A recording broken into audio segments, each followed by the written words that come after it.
Well, good morning, everybody. Happy Friday. It's most people's favorite day of the week. It's a very sad day of the week for me because that means tomorrow I don't get to see your face. Some of you today I don't get to see your face, but that's okay. I'd be shy on camera too if I had to do my makeup down a bumpy dirt road. I'm going to call you tomorrow morning at 5:30 on FaceTime, Dan, so you can see my smiling face. All about it. It's going to be a good about it. And watch me wake up. I will surprise you with how fast I can go from dead asleep to full awake and energy. It's kind of terrifying. They say that the high productive people that just have the it factor, don't need motivation. We can turn it on and off. We all know someone like that. Doesn't take a whole lot, but the same thing goes with motivation. Same thing goes with energy. You don't need much. The other day, someone asked me, they said, how do you keep up your energy when you don't drink caffeine and you don't eat in the morning? I said, I'm just built different. No, I have 80 pounds of extra weight on me that I am burning at high levels. But here's the thing, when you have something to do, you don't need motivation. If a tiger walked into your office right now, I guarantee you would work to get out of it as fast as possible. There ain't nothing scarier than the loss of life that makes you motivate, right? The fear of loss motivates us. I know we haven't talked about wins yet this morning, but that's okay. I gave you guys 3 minutes. So to further my point about the instantaneous switch from off to on, how fast do you make decisions? Are you the type of person that needs to get all the information in place, run through all the different scenarios, converse with 9,000 different people, and then maybe make a decision? Or are you already deciding before someone's done with the question? I make decisions really quickly, and then I spend the next 2 weeks second guessing my decision and then researching it. Okay. Well, here's the thing, right? Henry Ford, we all know who Henry Ford is. If you don't, go outside, look for the blue oval. That's kind of his thing. Well, Henry Ford was always touted for making quick decisions and being stubborn to change his mind. Many other research papers were done on the highly successful people in our past, and that shows that people that are more willing to make quick decisions had a higher yield and success. So if you're willing to just get into it, you're probably going to find more success than if you have to take your time and wake up or research or feel right about it. Not that everyone has a natural inclination to do so. I'm just saying that if there's a rating for the most successful people out there, then they have the consistency among them to make quick decisions, and they're slow to change their mind. What is keeping you from making quick decisions? And one of those decisions is getting into action. Did anyone wake up on the wrong side of the bed today? Or did it take you extra time to wake up this morning? These are decisions we get to make, right? Anyone ever had their alarm go off and you just lay there for a couple extra seconds? You're like, it's not that annoying. I can deal with it. Yeah, I caught some people on that one. You're all, yeah, I know that. I don't even know how old I was or where I learned this from, and I'm sure one day I'll find the resource, but I was told that if I get up in the morning, I used to struggle getting up in the morning. If I get up in the morning and I swing my feet out of bed and I slam them on the ground, like I got somewhere to be, it triggers my brain to be awake. If I am still horizontal, I will sleep through World War III. But if I got my feet on the ground, I'm up. And at 2:27 this morning, my brain said, hey, you need to go check something. And my feet hit the ground and I was up until 5:30. And I fell back asleep, thankfully. I got a couple extra winks. And when my alarm went off at 6:30, it took me 10 minutes to turn that alarm off. What finally won was my wife smacking me across the chest with a backhand saying, hey, dummy, turn off your alarm. It took me roughly 13 seconds to turn the alarm off, to put my feet back on the ground and get out of that instant grumpy headspace that I just got smacked awake in the morning. I don't know if you've ever been smacked awake in the morning, but it's not exactly the most loving and warm way to wake up. However, I have a schedule in the morning. I got to get the boys up. I got to get them dressed. We got to get food, lunches, and backpacks in the truck and left the driveway by 7:10 before I'm late for work. I don't have time to wake up. I don't have time to get ready. I don't have time to think about what I'm going to do. It's all programmed. Just like when somebody calls you out of the blue, are you programmed to answer that phone correctly? Are you programmed to take a phone call, get in the right headspace, go from joking around to serious business person in a single ring? Then you have the ability to make fast decisions also. It's training. The bold law tells us that spontaneity is a trained response or a conditioned response. We train ourselves to be spontaneous. We train ourselves to be excited for something to come up, and you're not as scared, right? If you got a call right now that says, hey, Eric, I want to sell my house, is it a fear factor or an excitement factor? And that goes for all of you. Is it a fear factor or an excitement factor? If it's a fear factor, then this is something you need to work on this weekend.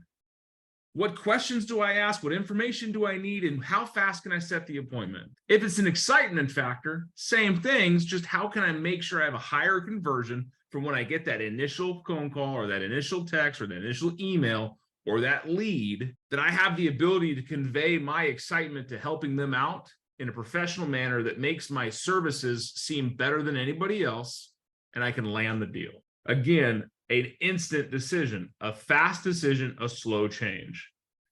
Now, if you're like Jamie, and I appreciate him being honest about making a fast decision and second guessing it for the next 2 weeks, well, it's not a bad thing to research. If you want to get better at something, how do you get better? You get feedback. Most of us are not able to give critical feedback of ourselves. I know we all have a front-facing camera on our cell phones, but it's lying to you because it's got a beauty filter. Hell, even Zoom has a beauty filter. None of us look this good, except for maybe Jacob. I don't know. He's naturally beautiful. There's a smile. I know he wasn't feeling good, so I want to make him smile. But when it comes down to it, fast decisions, slow to change, means that you're not going to get rocked off your motivation. You're not going to get rocked in a phone call when somebody throws an objection your way. I'm going to sell this house, or I'm going to help this buyer out, and nothing's going to change your mind. So, is it a fear or is it excitement? The difference is your perception of the outcome. The more excitement, the more opportunities you're going to have. Do you agree? All right. My rant is over. Any thoughts on it? Fantastic. I'm glad you guys are just soaking it in this morning. Well, let's talk about it. Free for all Fridays. What conversations, topics, objections, or subjects do you want to talk about today so that we can fine-tune you getting into the weekend? And if you have a hard time making a decision, do in your head, 3, 2, 1, decide. Question on open houses, right? So Mara's looking to have an open house this weekend and hosted. What does that conversation look like when someone first comes in the door and they're like, I'm just looking, I don't really want to talk to you, or, I have an agent, and they're saying it just kind of as just to keep you out of their way. How do you handle that? It's a process. Everybody that walks through the open house has the same process, agent or not. When they walk in, I greet them with welcome home, with a big smile. Welcome home. My name is, and you are. What brings you in? Fantastic. Do me a favor. Would you sign in for me? I'd gladly show you around the home and answer any questions that come up. Are you looking for yourself or someone you love? I don't care if they've got an agent or not. Get them to sign in. Ask questions. It's a bad example because you're married and your wife is beautiful and on this call. However, when she wasn't and you approached her, did you care if she had a boyfriend or not? No. Because she was a target goal. And what do you be better than her boyfriend? Jacob. So why does she not want to hang out with me instead? Exactly. Not that I ever wanted, again, challenge relationships because I believe in them. I mean, I'm wholly bound by one. However, when it comes to relationships and real estate, if you're a better fit agency-wise, whose decision is that? Yours or the client's? It's the client's. And if you see, well, hey, I've already got an agent, so you go ahead and go into fear mode and you shut down, you've made that quick decision to go away, you have taken away the ability for that client to find a better agent. You never thought about it that way, did you? If you don't put your best self forward and allow the clients you're interacting with to make a decision to use you or not, you're shortchanging your success. When you are prejudging somebody I'm going to make fun of somebody today, and she's going to know why. If they show up in overalls and they're dirty, you're not going to think that they can afford the house. But I grew up in a farming country. How much cash do farmers have? They just sold their last crop for $1.6 million, and now they need to buy a piece of land to put more farmland on. But they also just got out of the truck that they haven't washed since 1953, and there's 2.5 inches of mud on the ground. But we instantly prejudged them and said, oh, what are you doing in here, Hokey? Go take a shower and come back with a pre-approval letter. We have given our decision and taken away theirs. Don't do that. If someone comes in an open house and they're throwing up some smoke signals like, hey, I'm just looking, I'm not interested, I already have an agent, we just want to stop by, we just want to see the house, fantastic. Still present your best foot forward. Asking good questions, qualifying them, building rapport, get to know them. Because does it take long to know if you're going to be someone's friend or not? It's like 3 seconds. I know in 3 seconds if I'm going to like you or not. And I know in 30 seconds if this conversation's going anywhere. Is that why our first conversation lasted 2.5 seconds? Didn't take very long, did it, Jamie? You're a friend by choice, man. But here's the thing. When an open house comes and they're just looking, they're just buying, they're just shopping, I have a realtor, fantastic. Still be A+. Still present, still put on your selling shoes, because otherwise you've taken the ability for them to switch to you off the table. Some of my more veteran people on the call, have you ever picked up a client that had a realtor? I got one last week. Well, I was there doing the final walkthrough, and the seller was also there, and she came up and gave me a big hug and said, thank you so much for dealing with my crappy agent. Can I have your business card? And I'm all, I mean, yeah, you asked for it. So, and then my buyers were like, we heard her ask for it. When you're a better fit, they're going to hire you. My second transaction, his name was Carl. I met him in an open house. He had an agent. I just made friends with him. I walked him around. And then at the end of the open house, and he said, you know what, Dan, this house doesn't really fit my needs. I hit him with the, hey, that's okay. I know if there's another one that's a little bit bigger that might fit your needs, you want to go check it out when I'm done. I'm providing him an opportunity to choose me. And guess what he did? He's like, yeah, I would love to see that. When are you done? I was like, 4 o'clock. Great. I'll see you at the house at 4:15. And then we looked at 3 other houses and put an offer in on one and bought it. No matter what situation you're in, always put your best foot forward. Always be there to make a connection. It's all about the relationship. Relationships matter. And if you're just going to be at an open house to put your hands in your pocket and make sure people don't steal anything, then don't do the open house. You're not there to sell that home. You are there to make relationships with the people that walk in. Did it help you answer your question, Jamie? No, it did. Absolutely. And I guess unless anyone else got a question, I have a follow-up. I'll be quiet and let someone else ask, but if not, I have a follow-up. I'm ready for your words. In preparation for your open house, when you go knocking on doors, you do circle prospecting, you do all that. What are your conversations that you're having with the neighbors and the people that you're reaching out to?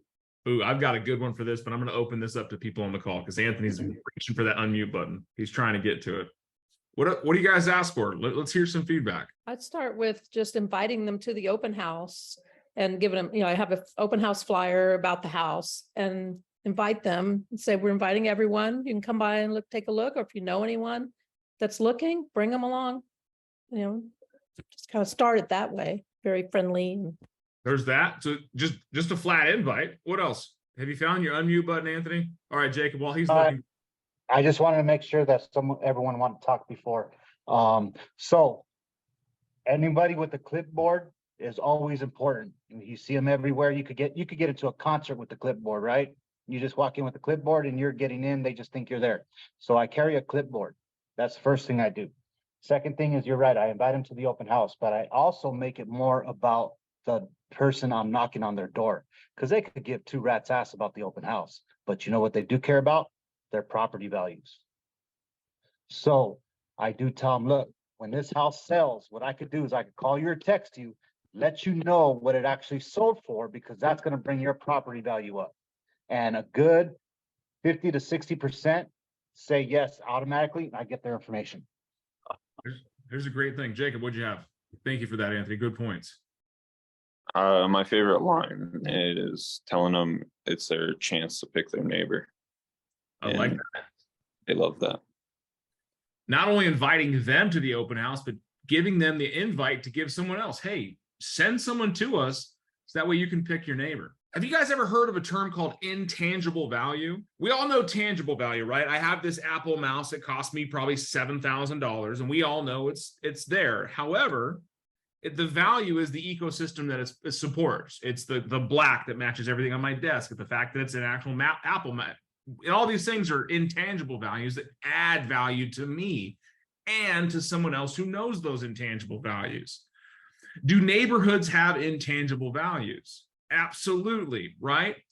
When you're door knocking, you're circle prospecting, phone calls, door knocking, letters, whatever, you can also find other intangible points of value for that neighborhood. Here's the thing, knock, knock, Jamie, hey, my name is Big Dan. You don't know who I am. I'm doing an open house down the street. We're doing it Saturday and Sunday from 11 to 3. I'd love for you guys to stop by, check out the house if you want to. It's similar to yours. Could I ask a favor? What do you love about this neighborhood? What would you change? And which neighbor of yours do you think has been showing signs of wanting to move? I'm getting points of value. And if people are nosy as hell, they find out, hey, who do you know that's showing signs of wanting to move? When you can ask for those intangible value points, then when you're doing your open house, everybody that comes in, you now have something beyond the brick and mortar to talk about. Intangibles make homes more valuable. It also goes to show you can sell a house that's not just a 3-bedroom, 2-bath, 1,700 square foot on a quarter-acre lot that faces south. There's no HOA, and the AC is 12 years old. Okay, if I can in the open house, go ahead, so Jamie. in the open house, now you have an icebreaker too. Oh, I know you see the house. I hope you love it. Did you know this other stuff that they can't see by walking around or reading the flyer? Absolutely. Absolutely. And one thing I like to showcase is that everybody that's coming through an open house is interviewing you, either directly or subtly. Every single one of them is watching how you act, watching how you interact, watching your tonality, your body language. They've picked you apart by the way you look. If you're not putting your best foot forward, you're going to lose opportunities. Everyone I've talked to that's new in the business hates neighbors coming into open houses. Oh, the neighbors, they're so annoying. No, they're not. They're interviewing you to sell their house. Because the odds are that when a sign goes in the ground, within the next 10 days, somebody within 20 doors, front, back, side to side of that house, think about a pond where you throw a rock in, it ripples out. Within 20 doors, somebody's going to make a real estate decision. You want to go steal some thunder? Go circle prospect every new listing. Go door knock every new listing. Hey, I didn't know if you know this or not. There's a house that just got listed down the street. There's a lot of great things coming. We got some buyers that are interested. So if you know anyone that wants to buy it, you can pick your neighbor. Also, I've got you. What do you love about this neighborhood? What would you change? Which one of your neighbors is showing signs of wanting to move? If I'm saying anything that's too celestial or too advanced, please slow me down. But in my mind, this is some pretty easy things to do. Circle prospecting, one of the questions that always gets a great response is, if you were moving, would you pick your neighborhood again? Why? That's a great question. That's a great, and why? And why? Great question. And people love to talk about it. Like they, just inherently, oh, Keller Williams is the best. If you go ask Berkshire, oh, Berkshire is the best. People inherently love to tell you why what they have is the best. So it gets people talking to you. Well, yeah, this is the best neighborhood. Like, this is why. That's a great question. Thank you, Amanda. You've picked up some pretty cool things to use today, right? Let's make quick decisions to go use them. If you don't have an open house, can you go circle prospect anyways? Have you ever heard of circle prospecting before this call? Well, Goodyear is failing you guys. I'm sorry. That's why you're on this call, because we have the professionals. If I were to count up all the houses that's been sold on this call just right now, we'd be well over 6. Maybe even 7. Maybe. Just today. So here's the thing, guys. Go make friends. Go ask questions. Get curious.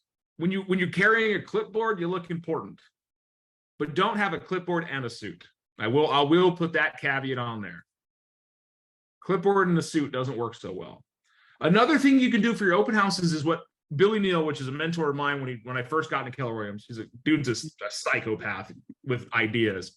But one of the things you talked about was doing open houses with a purpose, having a food drive, a clothing drive, a toy drive, anything where you can door knock and circle prospect weeks before your open house, or even days is at the minimum, and hand out bags. Hey, we're doing a clothing drive. If you want to, please drop this off Saturday at 11 o'clock at 123 Main Street. Or if you can't, here's my information. Call me, text me. I'll come pick it up after we're done, and I take everything over to the food bank or the clothing shelter or the animal hospital. And print stickers and put them on paper bags and leave it with them. Yeah. How about how simple is that to add extra value? And it gives you a reason to circle prospect. Phone calls, text messages, emails, door knocking. There is no better way than having a purpose behind what you're doing. We need more food drives in the middle of summer because everyone gives food during Thanksgiving, but they forget that people need to eat the rest of the year. So do that. When you're doing open houses, go door knock early on a Saturday. Next week, we're doing an open house. Hey, I'd love non-perishable items. If you want to give a couple, here's a bag. You can drop it off to us on Saturday at 11 o'clock, or here's my information. Text me if you want me to come pick it up and your address, and I'll swing by and pick it up for you. Talk about some grace. And one of my agents, Nicole, did this. No, actually, Nicole, sorry, Hope. And she did handbags of hope because her name was Hope. It was kind of funny. And she had people that were giving old handbags, purses, duffel bags, and she donated them to the women's shelter. Massively successful. Lisa, I know you had your hand up, and I don't want to forget you before we go. So what did you got? Nope. You reminded me of the food drive. I used to do that all the time. And I think with COVID and everything and me getting lazy, I completely, it just went nowhere. So I need to start doing that again with my open Fundamentals, houses. man. Fundamentals. Sorry, Lisa, I don't think he heard you. So go ahead. Are you good? No, it was a circle prospecting. I don't know what that is. Now you do. Now I do. Circle prospecting is prospecting around an event, a circle around it, like a new listing, a just sold, an open house, an under contract, any reason. The Let's bring, neighborhood your buyer wants to live in. yeah, exactly. The neighborhood your buyer wants, you're circling the neighborhood your buyer wants to be in. So let's talk more about that on Monday. I think there's a really good idea to move into on different ideas and strategies and scripts around circle prospecting. Does that sound like something we can talk about? All right. Any thoughts, comments, hopes, any good vibes before we get off to this weekend? No? Was today worth your time? Yeah. Well, I'll see you back on Monday. All right. Big high five.